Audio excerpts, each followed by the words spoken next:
ফেনীর নুসরাতকে পুড়িয়ে হত্যার প্রতিবাদে আজও বিক্ষোভ। মাস্টারমাইন্ড অধ্যক্ষ সিরাজ বলছে মানবাধিকার কমিশন। আগুন দেয় সন্দেহভাজন মুখোশধারী নূর উদ্দিন গ্রেপ্তার। চট্টগ্রামে মিনি বাসে বিশ্ববিদ্যালয় ছাত্রীকে যৌন হয়রানির অভিযোগ। চলন্ত গাড়ি থেকে লাফ দিয়ে রক্ষা, অভিযুক্ত চালক ও সহকারীকে গ্রেপ্তারে মাঠে পুলিশ। জয়পুরহাটে যাত্রীবাহী বাস নিয়ন্ত্রণ হারিয়ে খাদে পড়ে নারী শিশু সহ নিহত ৮, আহত ২১। বেপরোয়া গতির কারণেই দুর্ঘটনা।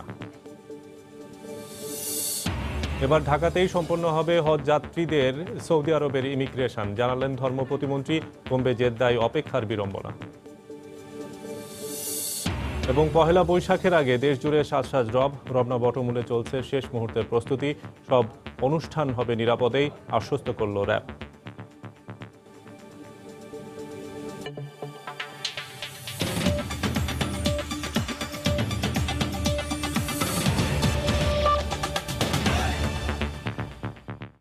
সময় সংবাদের সঙ্গে আছি আমি শফিক মোহাম্মদ। ফেনীর সোনাগাজীতে যৌন হয়রানির অভিযোগকারী ছাত্রী নুসরাত জাহান রাফিকে পুড়িয়ে হত্যার মাস্টারমাইন্ড ছিলেন অভিযুক্ত অধ্যক্ষ সিরাজউদ্দৌলা। একথা বলেছেন জাতীয় মানবাধিকার কমিশনের পরিচালক আল মাহমুদ ফাইজুল বীর। দুপুরে সোনাগাজী ইসলামিয়া ফাজিল ডিগ্রি মাদ্রাসায় সংবাদ সম্মেলনে তিনি একথা বলেন। ভুক্তভোগী আরেক ছাত্রী ও তার বাবা জানান, আগেই যদি বিচার হতো তাহলে নুসরাতকে এভাবে প্রাণ দিতে হতো না। মাদ্রাসা কমিটির সাবেক সদস্য জানান, অধ্যক্ষের কক্ষে সিসিটিভি বসানোর সিদ্ধান্ত নেওয়া হলেও তা সিরাজউদ্দৌলার কারণে সম্ভব হয়নি। আরও জানাচ্ছেন আতিয়ার সজল। শুধু নুসরাত জাহান রাফিই নয়, সিরাজউদ্দৌলার লালসার শিকার হয়েছিল তার আরেক সহপাঠীও। এ ঘটনার পর তার বাবা লিখিতভাবে ফেনী জেলা প্রশাসনের তৎকালীন অতিরিক্ত জেলা নির্বাহী ম্যাজিস্ট্রেট সহ মাদ্রাসা পরিচালনা কমিটির কাছে জানান, কিন্তু বিচারের পরিবর্তে তার অভিযোগ তুলে নিতে বাধ্য করে মাদ্রাসা পরিচালনা কমিটির সদস্যরা। অক্টোবরের ৩ তারিখ আমাদের মাদ্রাসার অধ্যক্ষ সিরাজউদ্দৌলা আমার সাথে এরকম একটা ঘটনা করছে, যা ভাষায় বলে প্রকাশ করতে পারবো না। তারপর আমি বাসায় জানাইছি, আব্বু অ্যাপ্লিকেশন করছে, প্রশাসনকে জানাইছে, সবাইকে জানাইছে, বাট এটার কোনো প্রতিকার পাইনি আমরা। তখন যদি এটার প্রতিকার পাইতাম তাহলে আজকে আমাদের বান্ধবীকে আমাদের মাছ থেকে এভাবে চলে যেতে হতো না। এই মাদ্রাসা শিক্ষক ছাত্র কমিটির লোক সবাই জানে, কিন্তু কমিটি এটা বিচার করে না বিধায় আজকে কমিটির কারণে আজকে সেই অঘটন ঘটানোর জন্য সে সুযোগ পাইছে। অন্যদিকে মাদ্রাসা কমিটির সাবেক সদস্য জানান, সিরাজউদ্দৌলার বিভিন্ন অপকর্মের প্রতিবাদ করায় তাকে কমিটি থেকে কৌশলে বাদ দেওয়া হয়। কয়েকটা মেয়ের নাম দিয়ে আমি নিজে আবেদন করে, নিজে সই করে আমি ওখানে একটা আবেদন দিয়েছি সিরাজউদ্দৌলার উপরের কক্ষটিকে নিচে নামানোর জন্য, এবং বলছি সিসি ক্যামেরা স্থাপন করার জন্য। এবং এটা রেজলিউশন আকারে হওয়ার পরও কেন হয় নাই এটা আমি আমার জানার বাইরে। মাদ্রাসায় অগ্নিকাণ্ডের স্থান পরিদর্শনে এসে মানবাধিকার কমিশনের পরিচালক জানান, একাধিক শিক্ষার্থী অধ্যক্ষের যৌন হয়রানির শিকার হয়েছে বলে অভিযোগ করেছেন ছাত্রীরা। মাস্টার মাইন্ড হচ্ছে এখানকার অধ্যক্ষ সিরাজউদ্দৌলা সাহেব। এটা সকল তার ছাত্রীরা বলেছে, ইতিপূর্বেও সে বিভিন্ন ছাত্রীদের সাথে এরকম অশুভ আচরণ করেছে। অধ্যক্ষ সিরাজউদ্দৌলা বিভিন্ন সময় একাধিক প্রতিষ্ঠান থেকে যৌন ও অর্থ কেলেঙ্কারির অভিযোগের কারণে নিজ দল জামাত ইসলামী থেকে বহিষ্কার সহ বিভিন্ন প্রতিষ্ঠান থেকে চাকরিচ্যুত হয়। আতিয়ার সজল, সময় সংবাদ, ফেনী। নুসরাত হত্যার প্রতিবাদে আজও সরব সর্বস্তরের মানুষ। রাজধানীর শাহবাগে বিক্ষোভ সমাবেশের পর কেন্দ্রীয় শহীদ মিনার পর্যন্ত পদযাত্রায় অংশ নেন পেশাজীবীরা। ১ মাসের মধ্যে অধ্যক্ষ সিরাজের ফাঁসি এবং ৭ দিনের মধ্যে হত্যায় জড়িতদের গ্রেফতার দাবি করেন তারা। বিচারহীনতার সংস্কৃতির কারণে শিশু ও নারীদের প্রতি সহিংসতা বাড়ছে বলে অভিযোগ তাদের। মৃত্যুর আগ পর্যন্ত নিজের উপর যৌন নির্যাতনের প্রতিবাদ করে গেছেন। তার মৃত্যুর বিচার চেয়ে এ পদযাত্রা। বিক্ষুব্ধ এ পদযাত্রা রাজধানীর শাহবাগ থেকে কেন্দ্রীয় শহীদ মিনারে গিয়ে শেষ হয়। গৌরব ৭১ নামের একটি সংগঠন আয়োজন করে এ প্রতিবাদ কর্মসূচির। তার সঙ্গে একাত্মতা প্রকাশ করেন নারী আন্দোলন কর্মী ও অন্যান্য পেশাজীবীরা। ধর্ষণের পর তাদের ঘাড় মোটকে হত্যা করা হচ্ছে, কিন্তু একটি ঘটনারও সেই অর্থে কোনো দৃষ্টান্তমূলক বড় শাস্তি কিন্তু আমরা দেখি নাই। কাজে রাষ্ট্র একটি ধর্ষকের রাষ্ট্র হয়ে যাচ্ছে, রাষ্ট্র একটি নিপীড়কের রাষ্ট্র হয়ে যাচ্ছে। প্রধানমন্ত্রীর এরকম একটি অবস্থানের পরেও ইউনিয়ন আওয়ামী লীগের সভাপতি মৌলানা সিরাজউদ্দৌলার পক্ষে লড়াই করতে যায়। ব্যক্তিগতভাবে প্রধানমন্ত্রীর নির্দেশ উপেক্ষা করছেন না, তারা বাংলাদেশের বিপক্ষে দাঁড়িয়েছেন। এমন কোন সংস্থা নেই যে জায়গায় মেয়েরা নিরাপদ। অবিলম্বে বিশেষ ট্রাইব্যুনাল গঠন করে এই ধরনের অপরাধের শাস্তি নিশ্চিত করতে হবে। যৌন নির্যাতনের শিকার যারা তাদের বয়ানে উঠে আসে যন্ত্রণার ভয়াবহ বিবরণ। আমার বাবা মা আমার জন্য কাঁদতে কাঁদতে, আমার বাবা মরে গেছে, আমার মাটা সারা দিন রাত 24 ঘন্টা কেঁদেই বেড়াচ্ছে। এইরকম জ্বালা নুসরাতের পরিবারকে বয়ে বেড়াতে হবে, এই জ্বালা আমি আর কাউকে দেখতে চাই না। আমরা সরকারের প্রতি বিশ্বাস রাখতে চাই এবং পুরনো ঘটনা থেকে আমরা আরো নতুনভাবে শিখতে চাই, যাতে নুসরাতের বিচারটা আরো দ্রুত করা হোক। নারীর প্রতি সহিংসতা বন্ধে কঠোর অবস্থান নেওয়ার আহ্বান জানান সবাই। শাতিলা শারমিন, সময় সংবাদ, ঢাকা। এদিকে রাজধানীর মতো দেশের বিভিন্ন স্থানে নুসরাত জাহান রাফির হত্যায় জড়িতদের দৃষ্টান্তমূলক শাস্তির দাবিতে মানববন্ধন করেছেন সাধারণ মানুষরা। সকালে বরিশালের অশ্বিনী কুমার টাউন হলের সামনে মানববন্ধনে অংশ নেন সমাজতান্ত্রিক ছাত্রফ্রন্ট ও মহিলা ফোরামের নেতাকর্মীরা। এ সময় বক্তারা নুসরাত হত্যাকারীদের দৃষ্টান্তমূলক শাস্তির দাবি জানান। সারা দেশে নারীর ওপর সহিংসতা বন্ধে আইন শৃঙ্খলা রক্ষা বাহিনীকে আরও কঠোর ভূমিকা রাখার আহ্বান জানান তারা।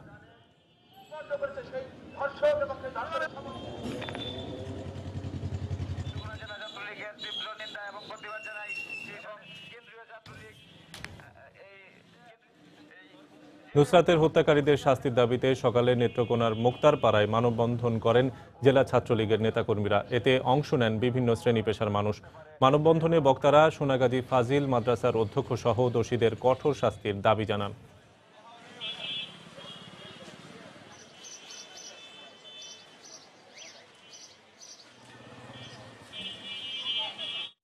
নুসরাত হত্যাকাণ্ডে সোনাগাজী থানার ওসির সম্পৃক্ততা ও গাফিলতি আছে কিনা তা খতিয়ে দেখা হচ্ছে বলে জানিয়েছেন পুলিশ মহাপরিদর্শক ডক্টর মোহাম্মদ জাভেদ পাটোয়ারি। সকালে রাজধানীর মিরপুরে সাংবাদিকদের প্রশ্নের জবাবে তিনি আরও বলেন, দায়িত্বহীনতার প্রমাণ পেলে ব্যবস্থা নেওয়া হবে।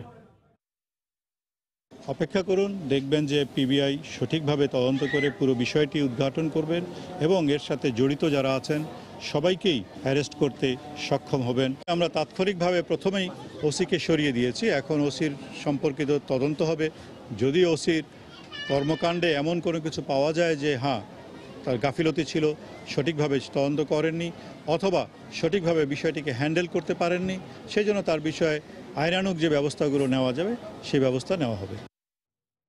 নুসরাতের উপর আগুন হামলার ঘটনায় অন্যতম সন্দেহভাজন মুখোশধারী নুরুদ্দিনকে গ্রেফতার করা হয়েছে। সকালে ময়মনসিংহের ভালুকা থেকে তাকে গ্রেফতার করা হয়। সোনাগাজী ইসলামিয়া ফাজিল মাদ্রাসার অভিযুক্ত অধ্যক্ষ সিরাজউদ্দৌলা মুক্তি পরিষদের নেতৃত্ব দেয়া এই যুবকই স্থানীয়দের কাছে কেরোসিন তেলের বোতল এবং দেশলাই বাক্স উদ্ধারের দাবি করেছিল। জুলহাস তালুকদারের ক্যামেরায় বখতিয়ার মুন্নার রিপোর্ট। ফেনীর সোনাগাজীর ইসলামিয়া ফাজিল ডিগ্রি মাদ্রাসার শিক্ষার্থী নুসরাত জাহান রাফিকে পুড়িয়ে হত্যার ঘটনার নেপথ্য নায়ক হিসেবে উঠে এসেছে অধ্যক্ষ সিরাজউদ্দৌলার নাম। তাকে বিভিন্নভাবে সহায়তা করার অভিযোগের তীর পৌর কাউন্সিলর মাকসুদুল আলমের দিকে। এখন সবার প্রশ্ন, নুসরাতের শরীরে অগ্নিসংযোগকারী 4 মুখোশধারী কারা? এক্ষেত্রে সন্দেহের তালিকায় রয়েছে অধ্যক্ষ সিরাজউদ্দৌলা মুক্তি পরিষদের নেতৃত্ব দেয়া নুরুদ্দিনের নাম। জানা গেছে গত 6 এপ্রিল নুসরাতকে আগুনে ঝলসে দেওয়ার পরপরই পালানোর চেষ্টা করছিলেন তিনি। মাদ্রাসার কাছেই একটি ফার্মেসির সামনে মানুষের প্রশ্নবাণে আটকে যায় বিচলিত নুরুদ্দিন। তার উপস্থিতিতেই নুসরাতের শরীরে আগুন ধরিয়ে দেওয়া হয়েছে বলেও সন্দেহ করছেন এলাকাবাসী। নুরুদ্দিনকে জিজ্ঞাসা করলাম, তুই তো আসিলি এখানে, এখানে কি তুই কি ছিলি? আমার বাতিজা আরিফ শাহ নুরুদ্দিন বলতেছে যে আমি ছিলাম, আমি সিএনজিতে উঠেছি এবং কি কেরোসিনের বোতল আর ম্যাচ ছাদ থেকে আনছি। তার আচরণ বাকভঙ্গিমা দেখার পরে আমরা জানতে পারছি যে নুরুদ্দিন ওইখানে স্বয়ং অবস্থান ছিল। গ্রামের মেয়েটার প্রতি এইভাবে আবল তাবল কথা বলা আমি শুনছি অনেকগুলো তথ্য। তুমি যে নুরুদ্দিন আমি চিনি না, কিন্তু আমি তোমার আগে জিজ্ঞাসা করতাম। সে এর কথা বলতে বলতে সে দৌড় দিয়ে চলে গেছে। মূলত মেয়েকে যৌন নির্যাতনের অভিযোগে অধ্যক্ষ সিরাজউদ্দৌলার বিরুদ্ধে সোনাগাজী মডেল থানায় মামলা করেন নুসরাতের মা। এই মামলায় গত 27 মার্চ গ্রেফতার হয় অধ্যক্ষ সিরাজ। পরদিনই নুরুদ্দিনের নেতৃত্বে গড়ে তোলা হয় সিরাজউদ্দৌলা মুক্তি পরিষদ। একই দিন দুপুরে করা হয় মানববন্ধন ও বিক্ষোভ। সেখানে নুসরাতের পক্ষে অবস্থান নেওয়াদের হুমকি দিয়েছিলেন নুরু। ফেসবুকে মেসেঞ্জারে যাদের সাথে অ্যাড আছে তাদেরকে মেসেজ দিছে যে এই 28 তারিখ এই সকাল 9টার সময় সবাই মাদ্রাসা আসবে, সিরাজউদ্দৌলা সাহেবকে জেলে তাকলা ভাঙ্গে এই মুক্তি করে আনবো। সিরাজউদ্দৌলা নুরুদ্দিন এবং শামীমকে দিয়ে বড় একটা বাহিনী গঠন করে, যার মাধ্যমে আমরা মাদ্রাসায় কোনো প্রতিবাদ করতে পারি না। নুসরাতের ভাইয়ের দাবি, নুরুদ্দিনই তার বোনের প্রধান হত্যাকারী। তবে ঘটনায় জড়িত কেউই রেহাই পাবে না বলে জানান পুলিশ। আমি নিশ্চিত যে নুরুদ্দিন আমার বোনের অগ্নিকাণ্ডের সাথে সরাসরি জড়িত। তার মোবাইলের কল লিস্টটা বাহির করলেই কারা কারা জড়িত এটা বাহির হয়ে যাবে। এজাহারনামীয় আসামি নুরুদ্দিন সহ সকল আসামি এবং আমার তদন্তকালে গ্রেপ্তারকৃত সকল আসামি উক্ত ঘটনার সহিত জড়িত আছে মর্মে আমার তদন্তকালে সাক্ষ্য প্রমাণে প্রতীয়মান হয়। নুসরাতকে পুড়িয়ে হত্যার ঘটনায় যে মামলা হয়েছে তাতেও আসামি রয়েছে নুরুদ্দিন। বখতিয়ার মুন্না, সময় সংবাদ, ফেনী। সময় সংবাদে আরও থাকছে। অবশেষে শেষ হলো পদ্মা সেতুর সবচেয়ে জটিল 2 পিলারের পাইলিং কাজ। নির্মাণে আর নেই কোনো প্রতিবন্ধকতা জানালেন প্রকল্প পরিচালক।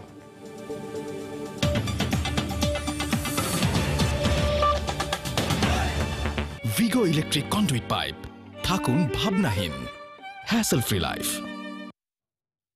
জয়পুরহাটে যাত্রীবাহী বাস নিয়ন্ত্রণ হারিয়ে খাদে পড়ে নারী শিশু সহ 8 জন নিহত হয়েছেন। আহত হয়েছেন অন্তত আরও 21 জন। দুপুরে সদর উপজেলার বানিয়াপাড়ায় এই দুর্ঘটনা ঘটে। বাসের গতির কারণে এই দুর্ঘটনা ঘটেছে বলে জানিয়েছেন যাত্রীরা। ঘটনাস্থল পরিদর্শন করেছেন জেলা প্রশাসক। জয়পুরহাট থেকে শহীদুল ইসলাম সবুজের পাঠানো তথ্য ও ছবি নিয়ে রিপোর্ট। পুলিশ জানায়, বগুড়া থেকে যাত্রীবাহী এমপি পরিবহনের বাস জয়পুরহাটের দিকে যাচ্ছিল। পথে বানিয়াপাড়া এলাকায় পৌঁছলে নিয়ন্ত্রণ হারিয়ে রাস্তার পাশে খাদে পড়ে যায় বাসটি। এতে ঘটনাস্থলে 5 নারী ও 3 শিশু নিহত হয়। খবর পেয়ে পুলিশ ও ফায়ার সার্ভিস কর্মীরা ঘটনাস্থলে পৌঁছে আহত আরও 21 জনকে উদ্ধার করে জেলা সদর হাসপাতালে ভর্তি করেন। অবস্থার অবনতি হওয়ায় বেশ কয়েকজনকে বগুড়া শহীদ জিয়াউর রহমান মেডিকেল কলেজ হাসপাতালে পাঠানো হয়। বাসটির দ্রুতগতির কারণেই দুর্ঘটনা ঘটে বলে অভিযোগ করেছেন যাত্রীরা। এদিকে দুর্ঘটনার পরপরই ঘটনাস্থল পরিদর্শন করেন জয়পুরহাটের জেলা প্রশাসক। এ সময় নিহতদের পরিবার ও আহতদের আর্থিক সহায়তার আশ্বাস দেন তিনি। দুর্ঘটনার পর থেকেই বাসের চালক পলাতক রয়েছে। সময় সংবাদ, জয়পুরহাট। চলন্ত মিনি বাসে চট্টগ্রাম বিশ্ববিদ্যালয়ের এক ছাত্রীকে যৌন হয়রানির চেষ্টার অভিযোগ উঠেছে চালক ও হেলপারের বিরুদ্ধে। এক পর্যায়ে চলন্ত গাড়ি থেকে লাফ দিয়ে রক্ষা পায় ওই নারী। এই ঘটনায় কোতোয়ালি থানায় মামলা করলেও পুলিশ অভিযুক্তদের এখনো গ্রেপ্তার করতে পারেনি।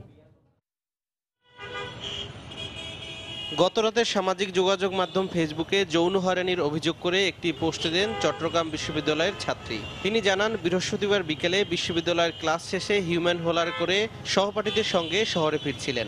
নগরের নিউ মার্কেট এলাকায় আসার পর সবাই নেমে যান, কিন্তু ওই ছাত্রী নামতে গেলে বাধা দেয় গাড়ির চালক ও সহকারী। তারা গাড়িটি জোরে টান দিয়ে সামনে নিয়ে যায়, এমনকি মেয়েটিকে ওড়না দিয়ে পেঁচিয়ে আটকানোর চেষ্টা করে। পরে স্টেশন রোড এলাকায় চলন্ত গাড়ি থেকে লাফ দিয়ে রক্ষা পান তিনি। ভার্সিটির 1 নং গেট থেকে বাস উঠেছিলাম 3 নং বাসগুলোতে, মিনি বাস। তারপর আমার ফ্রেন্ডরা মুরাদপুর জিসি নেমে যায়। রিয়াজউদ্দিন বাজার আসার পর রিয়াজউদ্দিন থেকে শাহমাত মার্কেট পর্যন্ত সব যাত্রী নেমে যায়। আমি নিউ মার্কেটে নামি লাস্ট স্টপেজ যেহেতু, তাই আমিও ভাবছিলাম যে ডেইলির মতো ওখানেই নেমে যাব। কিন্তু বাসকে যখন কন্ডাক্টরকে যখন বললাম, উনি বলে কি আমি সাইড করে নামাই দেবো। তো উনি থামার পরেও আমি বলছি আপনাকে নামাই দেন। উনি ইউটার্ন নিয়ে স্টেশন রোডের দিকে চলে যায়। তখন আমি ওনাকে বলছি, যখন চিল্লাই বলছি আপনি নামেন, উনি এসে আমার ওড়নাটা গলায় পড়া ছিল ওটা পেঁচিয়ে ধরে। তারপর আমি কিছু বলতে পারছিলাম, চিল্লাতে পারছিলাম না। তারপর হাতে মোবাইল ছিল, ওটা দিয়ে আমি জাস্ট পেছন থেকে ওনাকে চোখে বাড়ি দেওয়ার পর উনি গলাটা ছেড়ে দেয়। আমি লাফ দেই, চলন্ত বাস থেকেই লাফ দেই। ফেসবুক পোস্টের মাধ্যমে বিষয়টি নজরে আসে চট্টগ্রাম মেট্রোপলিটন পুলিশের। পরে ভুক্তভোগী নারীর সঙ্গে যোগাযোগ করে পুলিশ। অভিযুক্তদের বিরুদ্ধে ব্যবস্থা নেওয়ার আশ্বাস দিলে মামলা করেন ওই ছাত্রী। এটা আমরা ফেসবুক স্ট্যাটাস দেখে তখন আমি এটাকে সর্বোচ্চ গুরুত্ব দিয়ে সেই ভিকটিমকে, তার মেয়ে এবং তার পরিবারকে আইডেন্টিফাই করছি। তার বন্ধু বান্ধবের মাধ্যমে আমাদের কাছে এখন আসছে। তার প্রাথমিক বক্তব্য আমরা শুনেছি। এখন লিখিত শুধু একটি গাড়ি এবং ছোট টাইপের একটি গাড়ি এবং ড্রাইভারের একটু বর্ণনা দিয়েছে। তা আমরা এটা নিয়ে অবশ্যই সর্বোচ্চ যে আইনগত ব্যবস্থা, একটা রেগুলার মামলা রুজু হবে। ইতিমধ্যে আমি 3টা টিম বের হয়েছে যে ওই এলাকার সিসিটিভির ফুটেজ নিয়ে সে গাড়িকে আইডেন্টিফাই করা, ড্রাইভারকে আইডেন্টিফাই করা। এবং এবার হজযাত্রীদের বাংলাদেশ অংশের পাশাপাশি সৌদি আরব অংশের ইমিগ্রেশনও হজরত শাহজালাল আন্তর্জাতিক বিমানবন্দরে সম্পন্ন হবে। সৌদি টেকনিক্যাল দল বিমানবন্দরে বিশেষ জোনে এটি সম্পন্ন করবেন বলে জানিয়েছেন ধর্ম প্রতিমন্ত্রী শেখ মোহাম্মদ আবদুল্লাহ। এতে কমবে হজযাত্রীদের জেদ্দায় অপেক্ষার বিড়ম্বনা। দুপুরে সচিবালয়ে সংবাদ সম্মেলনে তিনি একথা জানান। এছাড়া এবার ভিসার জন্য আঙুলের ছাপ নেওয়া হবে দেশের ৮টি বিভাগীয় শহরে। আসন্ন হজ মৌসুমে বাংলাদেশ থেকে হজ পালন করবেন ১,২৭,১৯৮ জন। এর মধ্যে সরকারি ব্যবস্থাপনায় ৭,১৯৮ জন এবং বেসরকারি ব্যবস্থাপনায় যাবেন ১,২০,০০০। প্রচলিত নিয়ম অনুসারে বাংলাদেশ বিমানের যাত্রীদের ইমিগ্রেশন সম্পন্ন হবে আশকোনা হজ ক্যাম্পে এবং সৌদি এয়ারলাইন্সের যাত্রীদের ইমিগ্রেশন হবে শাহজালাল আন্তর্জাতিক বিমানবন্দরে। তবে বাংলাদেশ অংশের পাশাপাশি এবার সৌদি অংশের ইমিগ্রেশনও সম্পন্ন হবে শাহজালাল বিমানবন্দরে। এর ফলে জেদ্দা বিমানবন্দরে হজযাত্রীদের ৬ থেকে ৭ ঘন্টা অপেক্ষার বিড়ম্বনা থাকবে না বলে দাবি ধর্ম প্রতিমন্ত্রীর।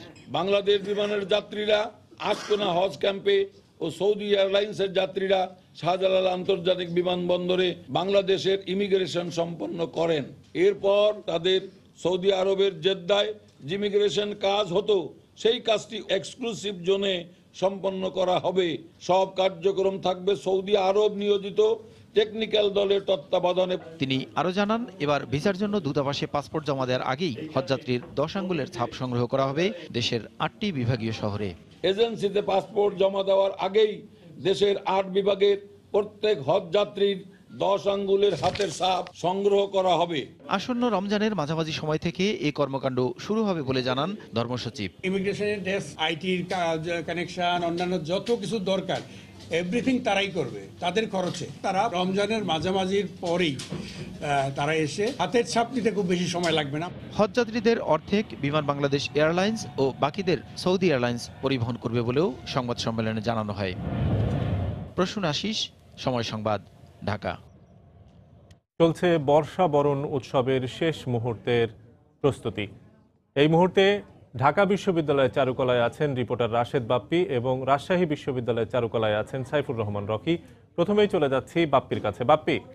শফিক, নতুন বছর, বাংলা নতুন বছর 1426 বরণ করে নিতে আর মাত্র একটি দিন বাকি, অর্থাৎ শেষ মুহূর্তের যে প্রস্তুতি, শেষ মুহূর্তের যে কর্মযজ্ঞ সেটি চলছে ঢাকা বিশ্ববিদ্যালয়ের চারুকলা অনুষদে। আমি দর্শক আপনারা হয়তো দেখবেন আমার পেছনে ঠিক এই মুহূর্তে চারুকলা অনুষদের যে খোলা আকাশের নিচেই বিভিন্ন মোটিভ তৈরি করা হচ্ছে। এই মোটিভগুলোই 1426 নতুন বছর প্রথম দিন, বৈশাখের প্রথম দিন চারুকলা অনুষদের ভেতর থেকে শোভাযাত্রা বের হবে এবং শোভাযাত্রায় মোট এবার 8টি মোটিভে স্থান পাবে। ঠিক এই মুহূর্তে দর্শক যে মোটিভটি দেখতে পাচ্ছেন সেখানে বাঁশের একটি কাঠামো তৈরি করা হয়েছে, কিন্তু এখন ওই মোটিভটির উপরে কাগজের প্রলেপ দেওয়া হয়নি। এবং এখন যে মোটিভটি দেখতে পাচ্ছেন সেটি হচ্ছে বাংলার যে লোকজ কিছু গল্প আছে সেই গল্পকে ভিত্তি করে, অর্থাৎ এখন আপনারা ঠিকমতো বুঝে উঠতে না পারলেও এখানে একটি বাঘ রয়েছে এবং বাঘের সামনে একটি বক, অর্থাৎ বাঘের গলায় হাড় আটকে যাওয়ার পর বক নিজের সরু গলা দিয়ে সেটাকে টেনে বের করে নেয়ার যে একটি গল্প আমরা জানি, সেই গল্পের আলোকে এই মোটিভটি তৈরি করা হয়েছে। এরকম মোট 8টি মোটিভ রয়েছে এই চারুকলা অনুষদের খোলা আকাশের নিচে এবং সেই মোটিভগুলোর কাঠামো পুরোপুরি শেষ। এখন সেই মোটিভগুলোর উপরে যে কাগজের প্রলেপ দেয়া, সেই কাগজের প্রলেপ দেওয়ার কাজটি চলছে এবং এরপরে সেই কাগজের উপরে রঙের প্রলেপ যে রয়েছে সেই রঙের প্রলেপ দিয়ে একদম পুরোপুরিভাবে কাজ সম্পূর্ণ করা হবে। এরকম বাইরে যেমন কাজ হচ্ছে ঠিক একইভাবে গ্যালারির ভেতরেও কিন্তু কাজ হচ্ছে। গ্যালারির ভেতরে বিভিন্ন ধরনের কাজ হচ্ছে। এর মধ্যে যদি একটু বলে রাখি যে বিভিন্ন ধরনের মুখোশ তৈরি করা হচ্ছে, চিত্রকর্ম তৈরি করা হচ্ছে এবং সেই মুখোশগুলো প্রাধান্য পাবে সেই শোভাযাত্রায়। এবং যেসব জিনিস তৈরি করা হচ্ছে, যেসব মুখোশের অনেক কিছুই আবার বিক্রি করা হচ্ছে। এই বিক্রির যে টাকা, বিভিন্ন মুখোশ একই সঙ্গে চিত্রকল্প বা যেসব ছবি আঁকা হচ্ছে সেই ছবির যে উপার্জিত যে টাকা, সেই টাকা দিয়েই কিন্তু এই যে শোভাযাত্রা হয় সেই শোভাযাত্রার খরচ বহন করা হয়। এটি কিন্তু ঐতিহ্যগতভাবে 1989 সাল থেকে এই আয়োজন চলছে। এটির কিন্তু এখন 30 বছর হতে চলছে এই আয়োজনের মঙ্গল শোভাযাত্রার। এবং আমরা সবাই জানি যে অসাম্প্রদায়িক বাংলাদেশের যে আমাদের যে ধারণা, আমাদের যে প্রাণের মধ্যে গেঁথে থাকা যে অসাম্প্রদায়িকতা, সেই অসাম্প্রদায়িকতার প্রমাণ বহন করে এই মঙ্গল শোভাযাত্রা। এবং সেই মঙ্গল শোভাযাত্রাটি পহেলা বৈশাখের প্রথম দিন সকাল 9টার পরে বের হবে ঢাকা বিশ্ববিদ্যালয়ের চারুকলা অনুষদের ভেতর থেকে, এবং সেই শোভাযাত্রা হোটেল ইন্টারকন্টিনেন্টাল পর্যন্ত গিয়ে আবার সেই চারুকলা অনুষদের দিকে ফিরে আসবে বলে আমরা এখন পর্যন্ত জানতে পেরেছি। রাজধানীতে যেমন মঙ্গল শোভাযাত্রা আনুষ্ঠানিকতা চলছে, ঠিক একইভাবে রাজশাহীতেও সেই আনুষ্ঠানিকতা চলছে। আমি এখন সেখানকার খবর জানতে চলে যাচ্ছি সহকর্মী সাইফুর রহমান রকির কাছে। রকি। বাপ্পি, আপনাকে ধন্যবাদ। রাজশাহীতে সবচেয়ে বড় যে মঙ্গল শোভাযাত্রাটি বের হয় সেটি রাজশাহী বিশ্ববিদ্যালয়ের চারুকলা বিভাগের সামনে থেকে বের হয়। মূলত এখানে রাজশাহী বিশ্ববিদ্যালয়ের চারুকলা বিভাগ সেই মঙ্গল শোভাযাত্রার যে প্রস্তুতিগুলো সেগুলো এরই মধ্যে প্রায় সম্পূর্ণ করেছে, এখন প্রায় শেষ পর্যায়ে এসে পৌঁছেছে। আপনারা দেখতেই পাচ্ছেন যে এখানে বেশ কিছু ডামি তৈরি করেছেন তারা, যেটি মঙ্গল শোভাযাত্রায় তাদের র্যালিতে থাকে। এর মধ্যে হাতি রয়েছে, ময়ূরপঙ্খী এবং ঘোড়া। এইগুলো তাদের পাশাপাশি কিন্তু আরো বেশ কিছু অনুষঙ্গ বাংলার ঐতিহ্যকে যেগুলো বহন করে সেগুলো ঐতিহ্য ধারণকারী কিছু ডামিও তারা কিন্তু এই মঙ্গল শোভাযাত্রায় রাখার চেষ্টা করবে, আমরা এমনটাই জেনেছি। এবং ভেতরেও দেখছি যে সেগুলো কিন্তু এখন রঙের কাজ চলছে, এরই মধ্যে সেই প্রস্তুতিগুলো তাদের সম্পূর্ণ হয়েছে। পাশাপাশি তাদের যাত্রাপালা এবং আবৃত্তি এবং লোকজ বেশ কিছু গানের আয়োজনও এখানে করা হয়েছে। সব মিলে 2 দিন ব্যাপী এই উৎসবে জমজমাট থাকবে রাজশাহী বিশ্ববিদ্যালয়ের চারুকলা বিভাগ, এমনটাই জানানো হয়েছে। এবং এখানকার শিক্ষক ও শিক্ষার্থীরা যেটি বলছেন যে বাঙালির ইতিহাস ও ঐতিহ্য অনেক কিছু হারিয়ে যেতে বসেছে। মূলত এই বর্ষবরণে তারা চাইবে যে যেগুলো হারানো ঐতিহ্য সেগুলোকেই তারা ফুটিয়ে তুলবে তাদের এই মঙ্গল শোভাযাত্রার মধ্য দিয়ে। এছাড়াও রাজশাহী বিশ্ববিদ্যালয়ের অন্যান্য বিভিন্ন বিভাগের পক্ষ থেকেও কিন্তু নানা আয়োজন করা হয়েছে এই বর্ষবরণকে কেন্দ্র করে। সব মিলে ছেলে মেয়েরা স্বতঃস্ফূর্তভাবে তারা এই ডামি তৈরিতে কাজ করছে। আপনারা এখনো দেখতে পাচ্ছেন দিনভর তারা এই ডামি তৈরির কাজে ব্যস্ত আছেন। এবং আমরা তাদের সাথে কথা বলছিলাম, তারা চাইবে যে সকল অশুভকে দূরে ঠেলে সুন্দর একটি আগামীর প্রত্যাশা যেন এই মঙ্গল শোভাযাত্রা থেকে তারা করতে পারেন, এমনটাই আসলে তারা এখান থেকে চান। তো সব মিলে প্রতি বছরের ন্যায় এবছরও রাজশাহী বিশ্ববিদ্যালয়ের চারুকলা বিভাগের পক্ষ থেকে সাংস্কৃতিক অনুষ্ঠান এবং 2 দিনব্যাপী বৈশাখী মেলার আয়োজন থাকছে। এবং এই ছিল আমার কাছে রাজশাহী বিশ্ববিদ্যালয়ের চারুকলার যে মঙ্গল শোভাযাত্রার প্রস্তুতির খবর সেটি। শফিক। বর্ষবরণ উৎসবের শেষ মুহূর্তের প্রস্তুতির খবর জানাচ্ছিলেন আমাদের সহকর্মীরা। রাজশাহী থেকে জানাচ্ছিলেন সহকর্মী সাইফুর রহমান রকি, তার আগে ঢাকা বিশ্ববিদ্যালয় থেকে জানাচ্ছিলেন সহকর্মী রাশেদ বাপ্পি। হেল্পারকে আইডেন্টিফাই করে যত দ্রুত সম্ভব আমরা তাদের গ্রেপ্তার করে সর্বোচ্চ আইনগত ব্যবস্থা গ্রহণ। এদিকে অভিযুক্তদের গ্রেপ্তার করে দৃষ্টান্তমূলক শাস্তির আওতায় আনা না হলে কঠোর কর্মসূচির হুঁশিয়ারি দিয়েছেন ওই ছাত্রীর সহপাঠীরা। সময় সংবাদ, চট্টগ্রাম। অবশেষে শেষ হয়েছে পদ্মা সেতুর সবচেয়ে জটিল 2টি পিলারের পাইলিংয়ের কাজ। চলতি সপ্তাহে এই 6 ও 7 নম্বর পিলারে পাইলিং সম্পন্ন করার মধ্য দিয়ে সেতুর কাজে আর কোনো জটিলতা রইল না বলে জানিয়েছেন প্রকল্প পরিচালক। আসন্ন বর্ষা মৌসুমের আগে এখানে পিলারের কাজও শতভাগ শেষ করা যাবে বলে আশাবাদী তিনি। সাইফুল ইসলামের ছবিতে রিপোর্ট এহসান জুয়েলের। পদ্মা সেতুর সব জটিলতা ছিল মাওয়া প্রান্তেই। জাজিরা প্রান্তে বিশেষ চ্যানেলে কাজ করা গেলেও মাওয়ার মূল নদীতে সব মৌসুমেই থাকে স্রোত, কখনো কম কখনো বেশি। পরিকল্পনা মাফিক মাওয়ার 6 নম্বর পিলারটিকে প্রথম দৃশ্যমান করার লক্ষ্যেই শুরু হয়েছিল পদ্মা সেতুর কাজ, কিন্তু বিধিবাম 42টি পিলারের মধ্যে 6 এবং 7 নম্বর পিলার তৈরি করতে গিয়ে মুখোমুখি হতে হলো নদীর তলদেশের মাটির গঠনগত জটিলতার। ফলে বন্ধ করে দিতে হয় এর আশপাশের আরও 11টি পিলারের কাজও। সমাধানে কাজ করেছে দেশি বিদেশি 6টি বিশেষজ্ঞ প্রতিষ্ঠান, তাও সময় লেগেছে 1.5 বছরের বেশি। সংশোধিত নতুন নকশায় দৈর্ঘ্য 124 মিটার রেখেই 6টি জায়গায় 7টি করে খুঁটি বসানোর সিদ্ধান্ত নেওয়া হয়। এই পদ্ধতিতে গত বছরের নভেম্বর মাসে আবার শুরু হয় কাজ।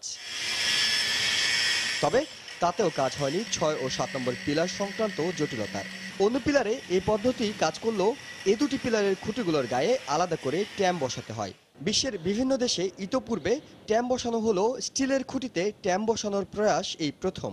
কিছুটা সংশয় ছিল শেষ পর্যন্ত কাজ হবে তো, সেটা হওয়ার মধ্য দিয়ে হাত ছেড়ে বাঁচলেন সংশ্লিষ্টরা। শতভাগ সমাধান ডিজাইন দিয়ে দেওয়া হয়েছে, যে ডিজাইনের ভিত্তি করে তারা কাজটা করবে। সুতরাং আর এখানে আর ডিজাইনারের তেমন কিছু করার নেই। এখন কনস্ট্রাকশনের প্ল্যানিং এবং কনস্ট্রাকশনটা কত কুইকলি করে যেতে পারে। বর্ষার আগে পাইলগুলো শেষ করব, এই আমাদের টার্গেট। মূল নদীর কোনো পাইল থাকবে না ইনশাল্লাহ বর্ষার আগে। আমরা মে মাসের মধ্যেই মূল নদীর পাইলগুলো শেষ করতে চাচ্ছি। সেতুর 42টি পিলারের মোট 274টি খুঁটির মধ্যে এই পর্যন্ত শেষ হয়েছে 247টির কাজ। পদ্মার সবচেয়ে জটিল ও ঝামেলার পিলার বলা হয় এই 6 ও 7 নম্বর পিলারকে। মহাপ্রান্তের 2, 3, 4, 5 নম্বর পিলারের কাজ হলো 6 নম্বর পিলারের জটিলতার কারণে 1 নম্বর মডিউলে কাজ ধরা যায়নি।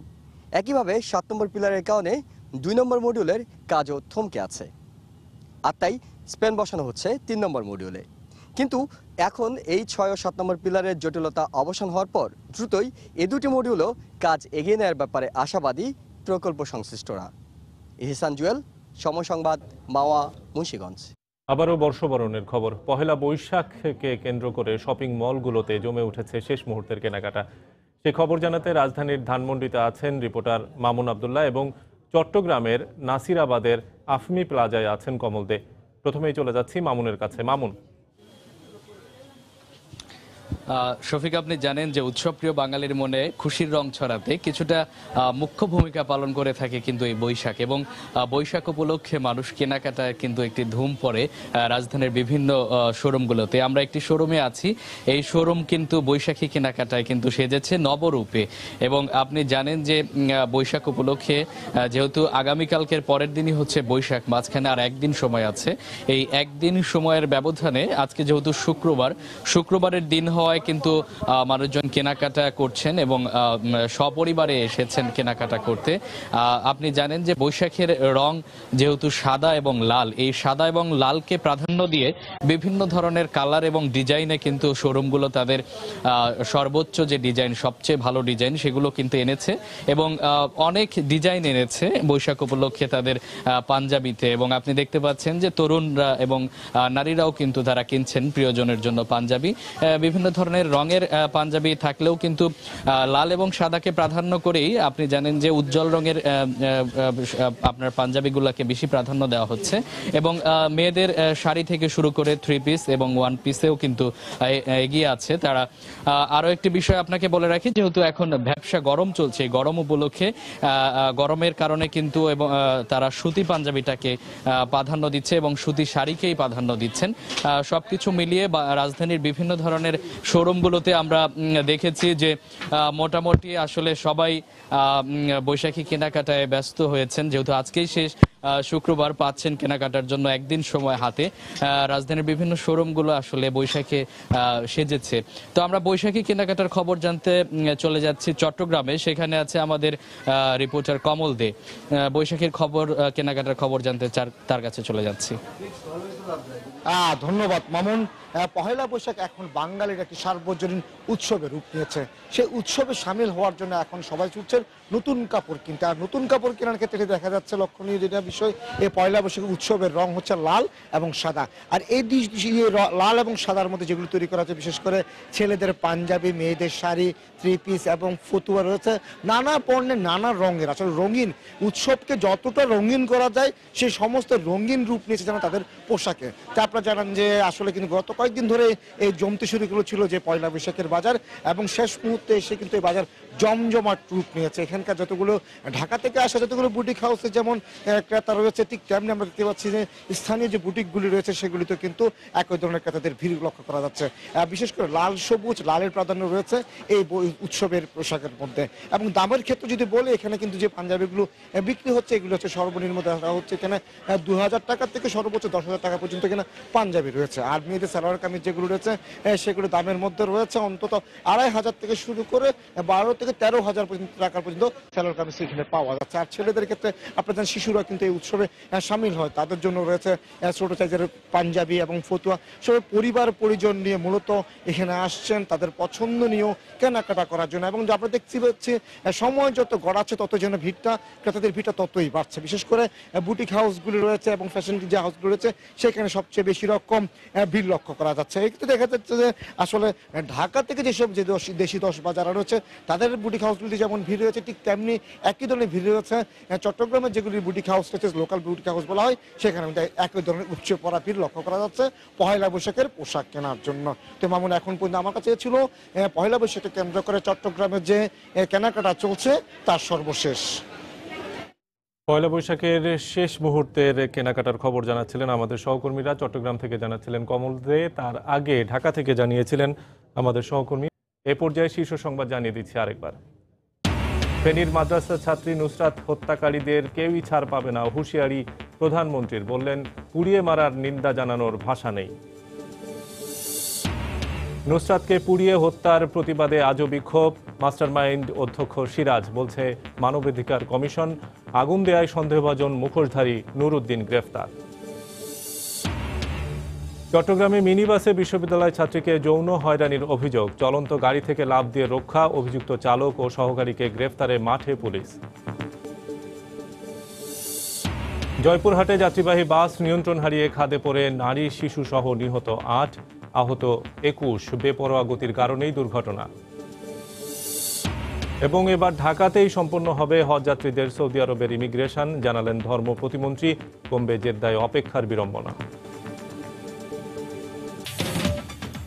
এই ছিল এখনকার মতো। যে কোনো খবর পেতে ভিজিট করুন সময়নিউজ.tv। আপনার মোবাইলে সময় সংবাদ দেখতে ও সব খবর পেতে ডাউনলোড করুন সময় অ্যাপ। এছাড়া এই মাত্র পাওয়া খবর আপনার মোবাইলে পেতে SMS করুন *SPN লিখে পাঠিয়ে দিন 16242 নম্বরে। সঙ্গে থাকুন সময়।